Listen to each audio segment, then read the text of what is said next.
तो आज हम बायोलॉजी का सेकेंड चैप्टर जानेंगे, पुष्पीय पौधों में लैंगिक जनन। देखिए, लैंगिक जनन में दो विपरीत जनकों की आवश्यकता होती है, आप सभी को ये पता होगा। और हम यहाँ पर पुष्पीय पौधों में लैंगिक जनन पढ़ रहे हैं, तो ऐसे में हमें पुष्प की संरचना आना अति आवश्यक है। तो पुष्प की संरचना में मुख्यतः तीन चीजें पाई जाती हैं, एक नरंग, दूसरा मादांग तथा सहायक अंग पाए जाते हैं। तो देखिए, यहाँ पर ये जो मैंने भाग बनाया है, ये पुष्प का पुंकेसर वाला भाग कहलाता है, या फिर इंग्लिश में इसे स्टेमेन या फिर एंड्रोसियम के नाम से भी जाना जाता है। तो पुंकेसर का जो ऊपरी भाग होता है, इसको हम लोग परागकोश या इंग्लिश में एंथर कहते हैं। और जो ये नीचे ये जो डंडी नुमा संरचना आप देख रहे हैं, जिससे परागकोश जुड़ा होता है, इसे हम लोग इंग्लिश में फिलामेंट तथा हिंदी में पतंतु कहते हैं।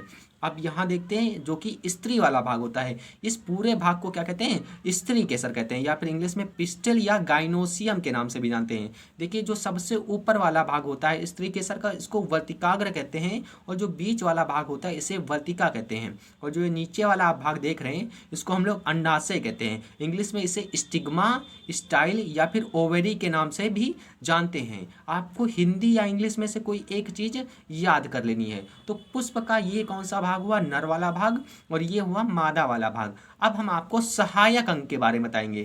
तो देखिए जरा, तो सहायक अंग कौन कौन से होते हैं। तो सहायक अंग बाह्य दल, दल या पुष्पासन होता है। आइए चित्र के माध्यम से देखते हैं। ये एक पुष्प की संरचना है। तो पुष्प की संरचना में ये वाला भाग को क्या कहते हैं, अभी थोड़ी देर पहले मैंने बताया, इस वाले पूरे भाग को स्त्री केसर कहते हैं, तथा इस वाले भाग को हम लोग पुंकेसर कहते हैं। यहाँ पर देखिए, मैंने दो पुंकेसर बनाए, एक ये रहा, एक ये रहा। तो एक पुष्प में एक से अधिक पुंकेसर भी उपस्थित हो सकते हैं। तो यहाँ पर पुंकेसर वाला भाग में क्या क्या है, परागकोश, पतंतु है, और जो स्त्री केसर वाला भाग है इसमें वर्तिकाग्र, वर्तिका या अंडाशय है। यहाँ पर ये जो देख रहे हैं, इनको हम लोग अंडाणु कहते हैं, ये हम आगे की वीडियो में बताएंगे।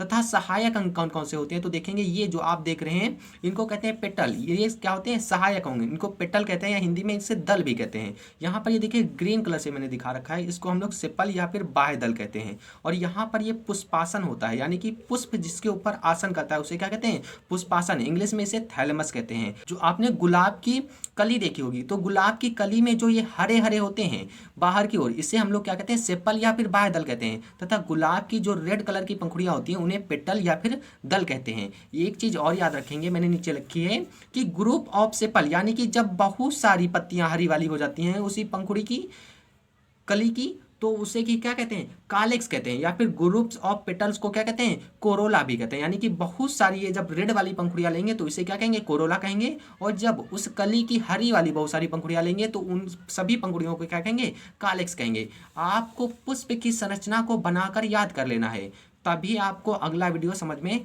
आएगा।